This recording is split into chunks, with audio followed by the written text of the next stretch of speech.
Bienvenidos al canal Iglesia Pueblo del Todopoderoso. Hoy estudiaremos el 9º punto, la mayordomía financiera. Después del intro, comenzamos.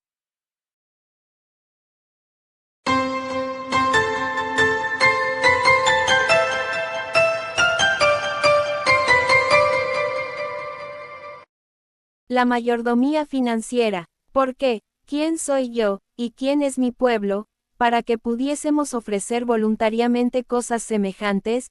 Pues todo es tuyo, y de lo recibido de tu mano te damos. Primera de Crónicas, capítulo 29, versículo 14. La mayordomía financiera, el principio fundamental de la buena administración de los recursos económicos, se encuentra en aceptar el señorío de Dios en todas las cosas que poseemos. Aceptar los privilegios y responsabilidades que conlleva el ser administradores de las bendiciones de Dios, dándole a Él y a su obra la prioridad que merecen, nos hace cumplir en lo que le corresponde a Dios. Por consiguiente, aplicar el consejo bíblico y práctico de una buena administración, traerá como resultado la bendición de Dios sobre lo que quede en nuestras manos. La mayordomía financiera trasciende en los distintos ámbitos de nuestra vida, pues los resultados de su práctica incluyen no solamente beneficios directos a la cartera, sino también de índole familiar, laboral y al testimonio cristiano. Por supuesto, cumplir con la responsabilidad del sostenimiento de la obra de Dios, a través del pago de los diezmos, y la generosidad en nuestras ofrendas, infiere un beneficio más allá de lo material y lo pasajero. Esta doctrina nos enseña a sembrar en lo material, para cosechar en lo espiritual, a dar en lo terrenal para recibir en la eternidad. La mayordomía en su sentido general. Mayordomía es una palabra que proviene del vocablo griego, oikonomos, que se usa en sentido de un administrador de la casa. Levítico, capítulo 16, versículo 2, Primera de Corintios, capítulo 4, versículo 1. El mayordomo era un sirviente responsable y de confianza, a quien se le encargaba la responsabilidad de una hacienda o negocio. La doctrina de la mayordomía, por creación declara que Dios es el originador y sustentador de todas las cosas en los cielos y en la tierra. Génesis, capítulo 1, versículo 1. Hebreos, capítulo 1, versículo 3, y que delegó al hombre el cuidado de la tierra. De esta manera se constituyó al ser humano en mayordomo, para que señorease y cuidase sobre las obras de Jehová. Génesis, capítulo 1, versículo 28, capítulo 2, versículo 15. El Creador no entregó la propiedad de la creación, sino su cuidado, su administración. El dueño de todas las cosas. El mismo término de administradores o mayordomos implica la responsabilidad de cuidar algo que no es de nuestra propiedad. Por lo que desde ahí, se establece que el título de dueño le corresponde a otra persona. De Jehová es la tierra y su plenitud, el mundo y los que en él habitan. Salmo 24, versículo 1. Job declara que nada es nuestro, pues nada trajimos a este mundo y nada nos llevaremos de él. Job, capítulo 1, versículo 21, y Pablo lo ratifica cuando dice que nada hemos traído a este mundo, y sin duda nada podremos sacar. Primera de Timoteo, capítulo 6, versículo 7. La responsabilidad del creyente. Al entender y aceptar la soberanía y autoridad de Dios sobre lo creado, incluyendo nuestra vida, queda allanado el camino, para reconocer las responsabilidades que implica la autoridad que Dios le ha dado al hombre de ser su administrador. Génesis, capítulo 1, versículo 28. La parábola del mayordomo, Mateo, capítulo 25, versículos 14 al 30, nos enseña que Dios ha puesto a nuestro cuidado lo que es suyo, y que al final pedirá cuentas de la administración hecha. Administradores del dinero. Sobre el dinero Dios establece: mía es la plata y mío es el oro. Ageo, capítulo 2, versículo 8. David así lo entendió al afirmar de las ofrendas que daba a Dios, que de lo recibido de tu mano te damos. Primera de Crónicas, capítulo 29, versículo 14. Al aplicar este principio al manejo financiero de la Iglesia, encontramos lo dicho por el Señor Jesús y el apóstol Pablo. Jesús. Dos referencias destacan con relación a los diezmos. Jesús afirma la permanencia de este principio, sin descuidar el mandato de justicia que también se debía observar, Lucas, capítulo 11, versículo 42. En segundo lugar, Cristo refiere la importancia de las ofrendas, en el caso de la viuda y sus dos blancas, Lucas, capítulo 21, versículo 1 al 4. Es aquí donde demuestra la importancia del corazón sincero, más que la cantidad que se ofrenda. Aunque algunos interpretan en este pasaje un cierto desprecio de Jesús por los recursos económicos, más bien parece dimensionarlos en el lugar que les corresponde, pues él mismo se valió de ellos en más de una ocasión, Lucas, capítulo 8, versículos 1 al 3. Juan, capítulo 13, versículo 29. Pablo. La teología de Pablo en cuanto a las ofrendas, se desprende de dos momentos, la ofrenda para la Iglesia de Jerusalén, y la defensa que hizo de los derechos de un apóstol. Del primero encontramos consejos prácticos de cómo realizar nuestras ofrendas, segunda de Corintios, capítulo 9, versículos 6 y 7, expresiones que revelan su programación anticipada, primera de Corintios, capítulo 16, versículos 1 y 2, el cuidado en su manejo, segunda de Corintios, capítulo 8, versículos 19 al 21, y las promesas divinas para quien cumple adecuadamente con este mandato, segunda de Corintios, capítulo 9, versículos 8 al 15. Cuando hace referencia a los derechos ministeriales, es muy claro al demostrar que Dios siempre se ha ocupado de las necesidades de sus siervos, anteriormente por medio de la ley, ahora a través de la Iglesia, primera de Corintios, capítulo 9, versículos 6 al 14. Errores en la mayordomía financiera. Las deudas. La Biblia enseña que el tener deudas no es la voluntad de Dios. Proverbios, capítulo 22, versículo 7. Romanos, capítulo 13, versículo 8. Primera de Corintios, capítulo 7, versículo 23. En muchos casos se llega a sufrir el descrédito ante los demás, y en casos más extremos es causa de divisiones en el hogar, en la iglesia, y entre amigos. Generalmente los problemas económicos son el resultado de un mal uso del dinero. Gastamos lo que no tenemos, para comprar las cosas que no necesitamos, para impresionar a gente, para pretender ser lo que no somos. El dinero como centro de la vida. El Señor nos advierte sobre no dejar que las riquezas ocupen el lugar que solamente a Él le corresponde, el trono, Mateo, capítulo 13, versículo 22, capítulo 19, versículos 23 y 24, Levítico, capítulo 12, versículos 15 al 21.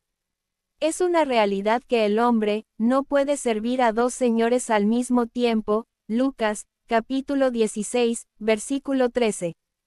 Pablo lo subraya al señalar esta importante verdad, ni pongan la esperanza en las riquezas, las cuales son inciertas, sino en el Dios vivo, que nos da todas las cosas en abundancia para que las disfrutemos. Primera de Timoteo, capítulo 6, versículo 17. Proverbio 28, versículo 22, enseña que la persona que se apresura para hacerse rico, generalmente tiene intenciones egoístas. Falta de generosidad y fidelidad. El Señor enseñó que la clave de la bendición está en dar y recibir. Lucas, capítulo 6, versículo 38. Debemos dar en tres esferas: hacia Dios, Proverbios, capítulo 3, versículo 9 y 10, hacia otros, Primera de Timoteo, capítulo 6, versículo 18, hacia los pobres, Proverbios, capítulo 14, versículo 21, Lucas, capítulo 3, versículo 11. La Biblia enseña que al que añade se le da más, Proverbios, capítulo 11, versículos 24 y 25. El afán en el trabajo. Cuando las prioridades son alteradas, se presentan los problemas. Cada persona debe hacerse la pregunta: ¿cuál es el orden de prioridades que debo tener, según las Escrituras? ¿Qué ha de ir en primer lugar en mi agenda personal? Pablo advierte sobre el peligro de poner en primer lugar las riquezas o los negocios. Primera de Timoteo, capítulo 6, versículos 9 y 10. Nuestra perspectiva acerca del dinero es muy importante, ya que si nuestra vida tiene razón de ser, solo por los bienes materiales, entonces estaremos enfocados en el trabajo, descuidando lo que debe ocupar el primer lugar en nuestra vida, Dios. Otra de las prioridades que se descuida muy a menudo por el afán en el trabajo, es la familia. Hay que hacer caso al refrán, menos pan y más casa. La mayordomía financiera que agrada a Dios. Reconocer el señorío de Dios. Debemos reconocer que Dios es el propietario de todo el universo, incluyendo nuestras pertenencias personales, y que Él desea que su perfecta voluntad se cumpla en todas las áreas de nuestra vida, no solo en cuestiones espirituales. Cuando esto sucede, no podemos más que rendirnos a Dios. 1 Corintios, capítulo 4, versículo 1. Y todo lo que hemos recibido, 1 Corintios, capítulo 4, versículo 7, así como lo que hacemos, 1 Corintios, capítulo 4, versículo 2. Es menester que tengamos presente que no somos dueños, sino administradores, y que hemos de rendir cuenta de todo lo que nuestro amo y Señor ha depositado en nuestras manos. 1 Corintios, capítulo 3, versículos 12 al 14. Dios no nos obliga a cumplir con este mandamiento, Él espera que voluntariamente actuemos rindiendo todo lo que tenemos a su servicio. El dinero y el reino de Dios. Es un deber y un privilegio participar en el sostenimiento de la obra del Señor con nuestros diezmos, ofrendas y primicias. Las necesidades en la obra de Dios son fundamentalmente el sustento pastoral y los proyectos de trabajo local, nacional, e incluso tiene que ver con la evangelización del mundo entero. Debemos estar agradecidos con Dios por permitirnos engrandecer su reino con los recursos financieros que nos ha dado. No debemos dejar que el egoísmo nos domine y nos ciegue, a tal punto de quedarnos con lo que no nos corresponde. Como administradores debemos seguir el ejemplo del apóstol Pablo, procurando hacer las cosas honradamente, no solo delante del Señor, sino también delante de los hombres. 2 Corintios, capítulo 8, versículos 16 al 21.